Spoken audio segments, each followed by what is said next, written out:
To scholars institute.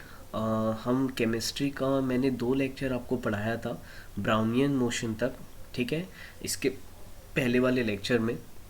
तो आज वहीं से हम कंटिन्यू करते हैं और ब्राउनियन मोशन में आपको एक बार रिवीजन करा देता हूँ ब्राउनियन मोशन है क्या।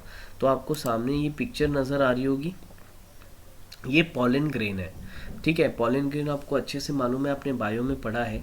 जब हम इन पॉलन ग्रेन्स को पानी में डालते हैं और उसके बाद जब आप इसको माइक्रोस्कोप से देखोगे तो आपको क्या दिखेगा कि ये पॉलन ग्रेन्स वाटर के अंदर जिग जैग मोशन में मूव करेंगे, जिग जैग मूव करेंगे। अगर माइक्रोस्कोप से आप उसको ध्यान से देखोगे तो एक हैरानी की बात ये है, पॉलन ग्रेन अपने आप से तो मूव करेगा नहीं। तो ऐसा क्या हो रहा है कि उसको पानी में डालने के बाद वो जिगजैग मोशन हो रहा है। तो माइक्रोस्कोपिक व्यू से अगर हम उसको देखें तो हमको ये समझ में आएगा कि ये जो पॉलन ग्रेन है इसको वाटर के जो पार्टिकल्स है कंटिन्यूसली चारों तरफ से स्ट्राइक करते हैं, और चारों तरफ से स्ट्राइक करने के वजह से ये पॉलन ग्रेन जो है वो इस टाइप से जिगजैग मोशन लेता है। और this zigzag motion of pollen grain is nothing but known as Brownian motion। इसको आप लोग बहुत अच्छे से याद रखो, ये काफ़ी इंपॉर्टेंट है क्लास 9 के पॉइंट ऑफ व्यू से। तो मैंने यहाँ पर 2 कंक्लूजन आपको बताया था। The process of diffusion gives us 2 conclusions about the nature of matter, that the matter is made up of very tiny particles and, अच्छा ये भी हमने स्टार्टिंग में पढ़ लिया था कि मैटर बहुत ही छोटे छोटे पार्टिकल से मिलके बना है।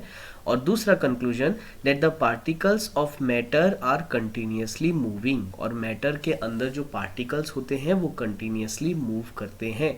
इसको हम आगे और देखेंगे, पहले हमने इसको डिफ्यूजन के इस पे पढ़ा है कि पार्टिकल्स के जो मैटर के अंदर जो पार्टिकल्स हैं वो कंटिन्यूसली मूव करते हैं। तभी जब हम पोटेशियम पर मैग्नेट के सॉल्यूशन को डाले थे, अगर आपको लास्ट लेक्चर याद होगा, तो पूरा पिंक कलर जो है वो पूरा का पूरा कंटेनर में फैल गया था, राइट। बिकॉज वहाँ से हमको ये चीज़ पता चली कि जो मैटर के अंदर पार्टिकल्स हैं वो कंटिन्यूसली मूव कर रहे होंगे, ठीक है। उसके बाद मैंने आपको ये बढ़ाया था कि movement of pollen grains in water. अभी यही मैंने आपको एक्सप्लेन किया कि पॉलन ग्रेन्स को वाटर में डालोगे तो वाटर के जो पार्टिकल्स हैं वो पॉलन ग्रेन को चारों तरफ से स्ट्राइक करेंगे, जिससे कि ये पॉलन ग्रेन जिगजैग मोशन में मूव करता है, and that zigzag motion is known as a Brownian motion. तो मैंने आपको एक छोटा सा रिविजन दे दिया, आप लोग इसको पुश करके वीडियो को आराम से ये रीड कर सकते हो, ठीक है। तो फिलहाल मैं आगे बढ़ रहा हूँ।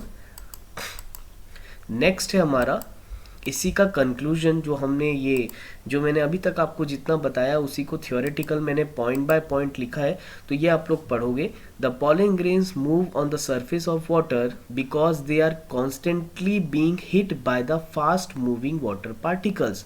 वाटर के fast moving particles pollen grain को हिट करते हैं, इसलिए वो मूव करता है। Brownian motion can also be observed in gases. यही ब्राउनियन मोशन हमको गैसेस में भी नज़र आते हैं। अगर आप अगरबत्ती घर पे जलाते होगे और थोड़ी सी हवा चलती होगी तो वो अगरबत्ती का जो गैसेस होते हैं वो एक जगह से दूसरी जगह आपको ऐसा जिगजैग मोशन में फैलते हुए नज़र आते हैं। तो अगेन गैसेस के एक पार्टिकल्स दूसरे पार्टिकल को स्ट्राइक कर रहा है तो मोशन हो रहा है, तो that is a Brownian motion. बहुत सिंपल है। Next, the tiny dust particles move here and there because they are constantly hit by the fast moving particles of air, right. तो ये भी एक ब्राउनियन मोशन का एग्जाम्पल हो गया। Next, the existence of Brownian motion gives us 2 conclusion about the nature of matter. अब ये Brownian motion से हम 2 कंक्लूजन निकाल सकते हैं, ठीक। First, that the matter is made up of tiny particles। जो मैटर है वो बहुत ही छोटे पार्टिकल से मिलके बनता है, क्योंकि हमने देखा कि वाटर के जितने छोटे पार्टिकल्स उस पॉलन ग्रेन को हीट कर रहे थे, राइट। तो हमको पहला चीज़ ये पता चला कि मैटर बहुत ही छोटे छोटे टाइनी पार्टिकल से मिलके बनेगा। दूसरा, that the particles of matter are constantly moving। जो पार्टिकल्स होते हैं मैटर के अंदर वो कंटिन्यूसली मूव करते हैं। और याद रखना कि एक जो मैटर होता है वो कई मिलियंस ऑफ पार्टिकल से कंबाइन होकर बनता है। एग्जाम्पल के लिए देखो, एक ये छोटा सा प्लगइन है मेरे पास, अगर ये प्लगइन का ही आप एग्जांपल लोगे तो ये कई मिलियंस ऑफ पार्टिकल से कंबाइन होके बनेगा। आ रहा है समझ में? अब जो पार्टिकल्स के कैरेक्टरिस्टिक्स हैं वो सॉलिड के अलग होंगे, लिक्विड के अलग होंगे और गैसेस के अलग होंगे। तो हमको इस चैप्टर में पार्टिकल्स के कैरेक्टरिस्टिक्स के बारे में बहुत डिटेल में पढ़ना है, ठीक है? तो हम मूव करते हैं characteristics of particles of matter पे। यहाँ तक कोई भी डाउट होगा you can ask in a WhatsApp, ठीक है? फिलहाल हम आगे बढ़ते हैं। Now characteristics of particles of matter. अगर कोई भी मैटर, इसको हेडिंग को पहले अच्छे से समझो। जैसे कि देखो ये एक वाटर बॉटल है, ये भी एक मैटर है। ये किससे बना होगा? बहुत सारे millions billions of particles combine हुए होंगे तो ये एक वाटर बॉटल बनी होगी, राइट? अब ये वाटर बॉटल सॉलिड है, राइट? इसके अंदर जो पानी है वो भी एक मैटर है, वो भी कोई ना कोई पार्टिकल से मिलके बना होगा, लेकिन दोनों अलग अलग है। ये बॉटल हमको सॉलिड दिखती है और अंदर का वाटर हमें लिक्विड दिखता है। तो इससे हमको क्या समझ में आया कि अलग अलग मैटर के पार्टिकल्स की कैरेक्टरिस्टिक्स क्या होती होगी? अलग अलग होती होगी। तो हम सबसे पहले पढ़ेंगे कि ये पार्टिकल्स की क्या क्या कैरेक्टरिस्टिक्स होते हैं, राइट?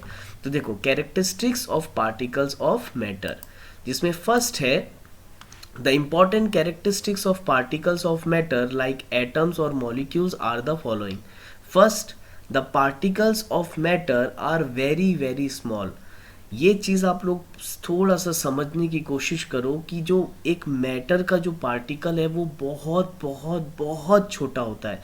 इवन आप जो बायो में जो नॉर्मल माइक्रोस्कोप है उससे भी आप पार्टिकल्स को देख नहीं पाओगे। You need a Superman glasses. अगर आपको एक मैटर के अंदर का एक छोटा सा एटम देखना है तो you need a Superman glasses. आप नॉर्मली नहीं देख सकते, उसके लिए एक पर्टिकुलरली लेबोरेटरी है। आ रहा है समझ में? तो दे आर वेरी स्मॉल, ठीक है? मैंने आपको लास्ट टाइम एक एग्जांपल भी दिया था कि वाटर का एक छोटा सा ड्रॉपलेट में कितने सारे पार्टिकल्स है, अगर आपको याद होगा तो फिलहाल फर्स्ट द पार्टिकल्स, पहली कैरेक्टरिस्टिक क्या है आपकी पार्टिकल की? आपका ये फर्स्ट कैरेक्टरिस्टिक्स है, एक मिनट,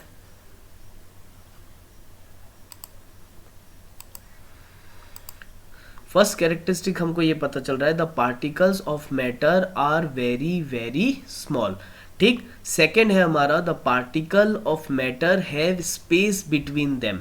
अब देखना, इसी को मैंने आपको पहले भी समझाया था कि पार्टिकल्स के बीच में स्पेसेस होते हैं। एग्जाम्पल मैंने आपको क्या दिया था अगर आपको याद होगा?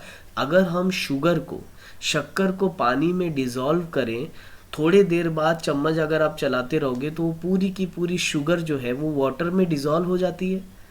तो ये गई कहाँ? आपने तो एक सॉलिड क्रिस्टल्स, छोटे छोटे क्रिस्टल्स आपने वाटर में डाले थे, राइट? तो वो छोटे छोटे क्रिस्टल्स पानी में कहाँ गए? आपको एक बार वो डिसॉल्व हो जाएगा तो आपको बाद में वो क्रिस्टल्स दिखेंगे नहीं। तो हमको यहाँ से ये पता चला कि वो जो क्रिस्टल्स हैं वो वाटर के पार्टिकल्स के बीच में चले गए। इसका मतलब क्या हुआ कि पार्टिकल्स के बीच में स्पेसेस होता है जिसको हम बोलते हैं इंटरमॉलिक्यूलर स्पेसेस। ये मैंने आपको पहले लेक्चर में बता चुका है, राइट? तो हमको सेकंड कैरेक्टरिस्टिक्स क्या है? The particle of matter have spaces between them. Next, the particle of matter are continuously moving. जो मैटर के जो पार्टिकल्स हैं वो कंटिन्यूअसली मूव होते हैं एक जगह से दूसरे जगह, ये भी हमने अभी देखा है, right? Next, the particles of matter attract each other. ये बहुत इंपॉर्टेंट है, ये मैं आपको एग्जाम्पल से समझाऊंगा कि particles of matter attract each other, यानी जो पार्टिकल होता है मैटर के अंदर वो एक दूसरे को होल्ड करके रखता है। एग्जाम्पल के लिए ये मोबाइल फ़ोन, अगर ये मोबाइल फ़ोन एक मैटर है, ऑफ कोर्स मैटर है, ये एक स्पेस ऑक्यूपाई कर रहा है और इसका कोई मास है, बिल्कुल इसका कोई मास होगा, स्पेस भी ऑक्यूपाई कर रहा है, इसके पास मास भी है, तो क्या ये एक मैटर है? Of course it is a matter, right? अब इसके पार्टिकल्स कैसे होंगे? इसके पार्टिकल्स बहुत ही क्लोजली पैक होंगे, या मैं बोल सकता हूँ इनके पार्टिकल्स के बीच में काफ़ी अच्छी बॉन्ड होगी, तभी तो ये सॉलिड है। अगर आप इसको दबाओगे तो क्या ये पानी की तरह पिघल जा रहा है या ये पानी की तरह टूट जा रहा है? अगर आप इसको दबाते हो बहुत ज़्यादा तो क्या इसको कुछ होएगा? बिल्कुल भी नहीं। Why? Because it is a solid, right? तो ये होता है फोर्थ पॉइंट जो मैंने आपको बताया कि particles of matters attract each other. Attract का मतलब अगर ये एक पार्टिकल है और ये एक पार्टिकल है तो ये दोनों एक दूसरे को पकड़ के रखेंगे। आ रहा है समझ में? That is a intermolecular force of attraction, जो कि हम अभी आगे पढ़ेंगे। तो मैंने आपको ये जस्ट जनरलाइज वे में बताया है, हम एक एक को डिटेल में पढ़ेंगे पूरा पूरा, ठीक है? तो देखो फर्स्ट हम आ जाते हैं फर्स्ट पे, the particles of matter are very very small. तो चलो इसको देखते हैं हम। First, the particles of matter are very very small. चलो नाउ अब देखो इसमें कुछ आपको ये डायग्राम मुझे आपको दिख रहा होगा यहाँ पर स्क्रीन में डायग्राम। ये बहुत अच्छा एग्जांपल है इस चीज़ को समझने के लिए कि एक पार्टिकल कितना छोटा होता है। तो याद रखना एक पार्टिकल बहुत छोटा होता है। अगर मैं ये पर्पल कलर, आपको याद होगा कौन सा केमिकल का मैंने आपको पर्पल कलर बताया था? Potassium permanganate. तो अगर आप पोटेशियम परमैंगनेट का क्रिस्टल इस लिक्विड में डालोगे यहाँ पर, तो क्या होगा? वो धीरे धीरे धीरे पूरा डिसॉल्व होके ये पूरा पिंक कलर दे देगा, राइट? ये हमने देखा था। अब देखो हम यहाँ पर दूसरी चीज कर रहे हैं। यहाँ पर आपको ये दिख रहा होगा डाइल्यूट इट। डाइल्यूट का मतलब होता है पानी डालना। डाइल्यूट का मतलब क्या होता है? पानी डालना। अब देखो यहाँ पर मैंने ये पोटेशियम परमैंगनेट का सॉल्यूशन ले लिया, राइट? अब मैं क्या कर रहा हूँ? अब मैं उसमें पानी ऐड कर रहा हूँ। अच्छा, पानी ऐड करूँगा तो फीका हो जाएगा, या बोलना चाहिए वो कलर उस पूरे वाटर के साथ भी डिसॉल्व होगा। जैसे ही हम इसमें पानी डालेंगे हमको इसमें कलर चेंज दिखेगा, लगभग कि इस टाइप का कलर होगा, थोड़ा सा फीका होगा, क्योंकि पहले बहुत कॉन्सेंट्रेटेड था यानी बहुत सारा हमको पर्पल कलर दिख रहा था। अब पानी डालने से ये थोड़ा फीका होगा, लाइट होगा। अगेन फिर से इसमें हम पानी डालेंगे, अगर फिर से पानी डालेंगे तो ये और फीका होगा, फिर से पानी डालोगे तो ये और थोड़ा फीका होगा, फिर से पानी डालोगे तो ये और थोड़ा फीका होगा, फिर से पानी डालोगे, ये तो बहुत कम अमाउंट में आपको फिर ये पर्पलनेस उसकी दिखेगी। तो हमको यहाँ से क्या समझ में आया कि हम वन बाय वन जब पानी डाल रहे हैं तो पोटेशियम परमैंगनेट जो है वो क्या होते जा रहा है? डिसॉल्व होते जा रहा है, राइट? अगर हम यहाँ वन बाय वन पानी डालते जा रहे हैं तो धीरे धीरे धीरे क्या हो रहा है? वो डिसॉल्व होते जा रहा है, पानी उसमें मिक्स होते जा रहा है। ऐसा आपको दिख रहा है क्या कि पानी अलग है और ये वाला सॉल्यूशन अलग है? बिल्कुल भी नहीं। पानी इसमें पूरा यूनिफॉर्मली मिक्स होता जा रहा है और इसका कलर धीरे धीरे फीका नजर आ रहा है, कम नजर आ रहा है, राइट? तो हमको यहाँ से ये समझ में आया कि particles of matter are very very small. अगर बहुत सारा पानी मैं इसमें डाल दूंगा तो ये कुछ इस टाइप का दिखेगा।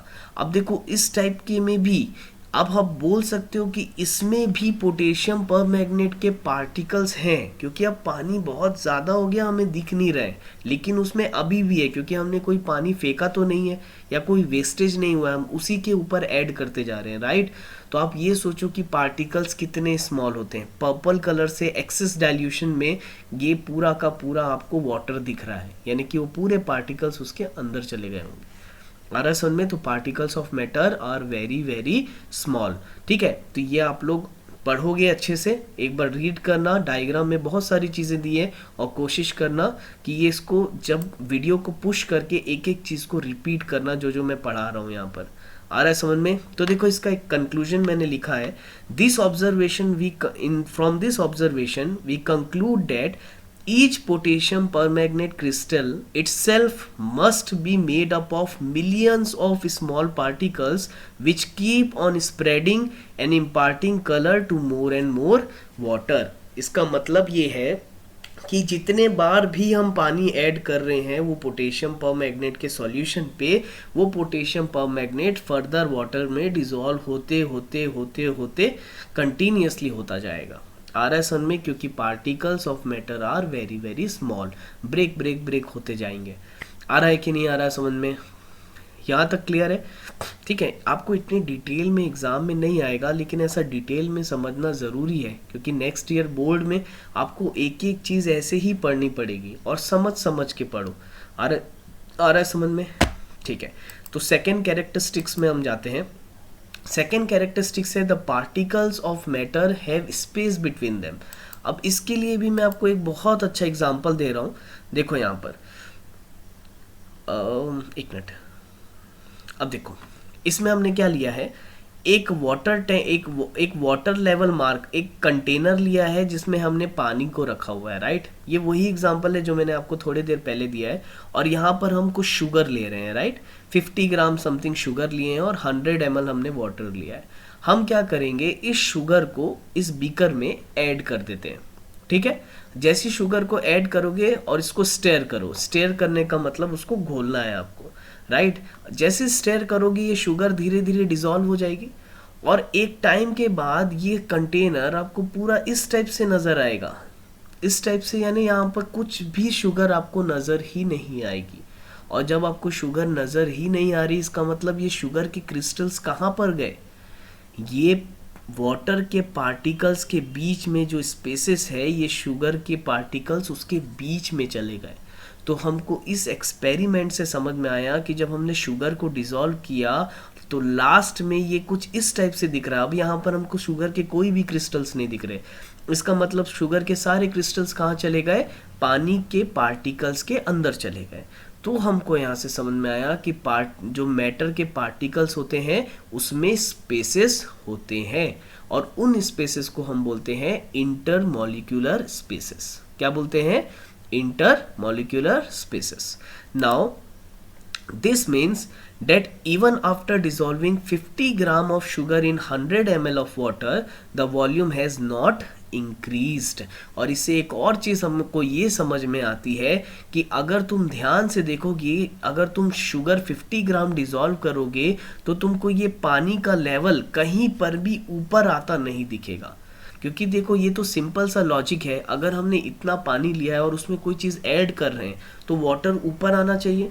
लेकिन शुगर की केस में देखो, क्योंकि शुगर वाटर में पूरी की पूरा डिसॉल्व हो जाता है, तो शुगर के केस में ये वाटर लेवल हमने यहाँ पर एक मार्किंग लगाई थी, शुगर डालने के बाद भी वो मार्किंग नहीं हिली, इवन पूरा डिसॉल्व होने के बाद भी वो मार्किंग वहीं की वहीं है। अगर आप शुगर के जगह एक प्लास्टिक की बॉल या टेनिस की बॉल उस कंटेनर में डालते तो पानी ऊपर आ जाता, राइट। तो इससे हमको ये समझ में आया कि वाटर का वॉल्यूम शुगर डालने के बाद भी इंक्रीज नहीं हो रहा, तो शुगर के सारे पार्टिकल्स कहाँ चले गए, उसके बीच में चले गए। That is known as intermolecular spaces. ठीक, तो हमने दो कैरेक्टरिस्टिक पढ़ी, पहली कि जो मैटर के जो पार्टिकल्स हैं वो बहुत ही स्मॉल होते हैं, और दूसरी जो मैटर के पार्टिकल्स हैं उनमें स्पेस होता है जिसको हम बोलते हैं इंटरमॉलिक्यूलर स्पेसेस। याद रखना, ठीक है। The fact that there is no change in volume on dissolving sugar in water tells us that there are spaces between the particles of water. याद रखना, मेरे साथ साथ सुनो मेरी बातें, लेकिन वीडियो को पॉज करके याद से ये चीज़ें पढ़ना, ठीक है। पुश करो, आराम से इसको रीड करो, डायग्राम को देखो, दोनों लाइंस को पढ़ो, उसके बाद फिर से प्ले करके आप आगे का कैरी ऑन करो, ठीक है। तो मैं कंटिन्यू कर रहा हूँ, नहीं तो लेक्चर बहुत बड़ा हो जाएगा, और ये सारी चीज़ें आपको अपनी कॉपी में लिखते जानी है। क्लियर है? तो चलो नेक्स्ट हम करते हैं। नेक्स्ट है third, the particles of matters are constantly moving. इसके तो कई एग्जाम्पल्स हो गए, तो ये बहुत इजी है समझने के लिए। इंसेन स्टिक अगरबत्ती का सबसे इजी एग्जाम्पल है। अगर अगरबत्ती को आप जलाते हो तो उसका जो धुआं होता है वो एक जगह से दूसरी जगह ट्रांसफ़र होता है। तो ये हमको साफ साफ शो करता है कि जो मैटर के पार्टिकल्स हैं वो कंटिन्यूसली मूव होते रहते हैं। यहाँ लिखा है the observation that the fragrance of burning insane stick spreads in a entire room very quickly tells us that the particles of matter are continuously moving। particles of matter एक जगह से दूसरी जगह continuously move करते हैं। Next example इसी का मैं एक और दूंगा आपको, that is the copper sulphate solution. याद रखना, केमिस्ट्री में जब भी आपको ब्लू कलर का कोई सॉल्यूशन मिलेगा, ब्लू कलर का ये solution, that is a copper sulphate solution. तो ये चीज आप लोग अच्छे से याद रखना, क्या है ये solution, that is a copper sulphate solution. Clear है? क्लास एक मिनट, ठीक है। तो यहां तक ये चीजें याद रहेंगी आपको, ठीक है। नेक्स्ट आगे बढ़ते हैं। अच्छा, ये इसका सॉल्यूशन का नाम याद रखना, that is a copper sulphate solution. अब इसमें भी वही है, देखो कॉपर सल्फेट सॉल्यूशन को तुम धीरे धीरे डिसॉल्व करोगे तो कंटिन्यूअसली कॉपर सल्फेट ना, एक्चुअल में आप इमेजिन कर सकते हो निरमा, अगर आपके घर में सब में सर्फ एक्सेल या निरमा होगा, देखना वो ब्लू कलर का होता है, राइट। तो उसको अगर आप पानी में डालोगे, थोड़े से एक थोड़ा सा निरमा या थोड़ा सा सर्फ एक्सेल अगर आप बड़ी बकेट ऑफ वाटर में डालते हो तो धीरे धीरे वो पूरे बकेट में डिसॉल्व हो जाता है। तो अगर वो पूरे पानी में डिसॉल्व हो रहा है तो कैसे हो रहा होगा, उसके पार्टिकल्स मूव कर रहे होंगे ना, पूरे के पूरे बकेट ऑफ वाटर में उसके पार्टिकल्स मूव करेंगे, तभी तो वो पूरा का पूरा डिसॉल्व होकर आपको ब्लू कलर का दिखता है। तो ये भी एक हमारा एक अच्छा एक्सपेरिमेंट है ये शो करने के लिए कि पार्टिकल्स कंटिन्यूअसली मूव करते हैं। The spreading of blue colour of copper sulphate crystals in water is due to the movement of both copper sulphate particles as well as water particles. अभी हम पॉलन ग्रेन वाले examples में देखे ही हैं कि water के पार्टिकल्स मूव करते हैं और कॉपर सल्फेट के भी पार्टिकल्स मूव करेंगे और आपस में इंटरमिक्स हो जाएंगे, राइट। तो हमको यहाँ से ये समझ में आया कि पार्टिकल्स मूव करते हैं। Now last, particles of matter attract each other. ये मैंने अभी आपको बताया था कि पार्टिकल्स के बीच में ऐसी बॉन्ड होती है, इस टाइप की बॉन्ड इंटरलॉकिंग बॉन्ड होती है, जिसको हम बोलते हैं इंटरमॉलिक्यूलर फोर्स ऑफ अट्रैक्शन। क्या बोलते हैं? Intermolecular force of attraction. कोई भी सॉलिड ऑब्जेक्ट हो, जैसे देखो यहाँ पर ये एक सॉलिड ऑब्जेक्ट है, अगर हम इसको सुपरमैन वाले ग्लासेस माइक्रोस्कोप पहन के देखें ना तो इसके अंदर के पार्टिकल्स कुछ इस टाइप से आपको नजर आएंगे। अब ध्यान से देखोगे तो देखो ये सारे पार्टिकल्स कैसे आपस में चिपके हुए हैं एकदम, इनके बीच में बहुत कम गैप है, ये ना ही मूव कर पाएंगे ना ही कुछ कर पाएंगे क्योंकि ये काफी एक दूसरे से अटैच हैं, चिपके हुए हैं। तो याद रखना ये जो चिपके हुए जो ये इनकी पोजीशन होती है ना, उसी को हम बोलते हैं that the particles of matter attract each other. एक दूसरे से अट्रैक्ट में यानी कि एक दूसरे के साथ बॉन्ड बना के रहते हैं, राइट। और ये ही बहुत इंपॉर्टेंट है कि आप कोई भी सॉलिड ऑब्जेक्ट, जब मोबाइल फ़ोन, आपका लैपटॉप या आपके टेबल चेयर जो भी आप देखते हो आसपास, जो सॉलिड ऑब्जेक्ट होते हैं उसके पार्टिकल्स की जो बॉन्ड है वो बहुत स्ट्रांग होती है, इसलिए अगर आप उसमें हाथ मारोगे या कुछ करोगे तो ईजिली ब्रेक नहीं होता। अगर आप गैसेस का देखोगे तो गैसेस आसानी से एक जगह से दूसरे जगह जाती है, तो उनके पार्टिकल्स के बीच में जो बॉन्ड है वो बहुत वीक होती है, लेकिन सॉलिड के पार्टिकल्स के बीच में जो बॉन्ड होती है वो बहुत ज़्यादा स्ट्रांग होती है, ठीक है। तो इसी को हम बोलते हैं कि particles of matter attract each other. आया समझ में? देखो लिखा है there are some force of attraction between the particles of matter. Force of attraction का मतलब ये दोनों एक दूसरे से चिपके रहेंगे, अगर ये पार्टिकल एक है ये पार्टिकल एक है तो दोनों ऐसे एक दूसरे से चिपके रहेंगे। There is some force of attraction, ठीक है, between the particles of matter which bind them together, दोनों एक दूसरे से बाइंड करके रहेंगे। Now the force of attraction is maximum in the particles of solid matter and minimum in the particles of gaseous matter. सबसे ज्यादा force of attraction किस में होगा? गैसेस में, और सबसे कम किस में होगा? गैसेस में। सबसे ज्यादा होगा सॉलिड में और सबसे कम किस में होगा? गैसेस में, क्योंकि गैसेस आसानी से एक जगह से दूसरी जगह मूव करती है। सिलेंडर आपके घर पे लीक होता होगा तो देखना विद इन अ सेकेंड आपको तुरंत एक जगह से दूसरी जगह उसकी स्मेल आना चालू हो जाती है, क्योंकि उसके पार्टिकल्स मूव कर जाते हैं। लेकिन अगर तुम्हारा मोबाइल फोन एक जगह पड़ा है तो क्या वो उड़ के दूसरी जगह जा पाएगा क्या? बिल्कुल भी नहीं, क्योंकि वो सॉलिड है।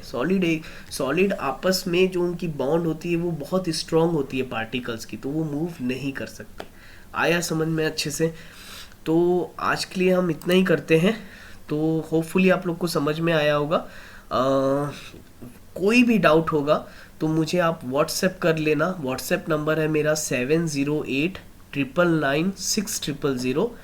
किसी को कोई डाउट होगा इस पर्टिकुलर वीडियो में तो आप मुझे बताना, मुझे कमेंट करके बताना, फीडबैक दो मुझे कि आप लोग को इस टाइप से समझ में आ रहा है कि नहीं आ रहा है, तो फिर हम फर्दर ऐसे कंटिन्यू करेंगे।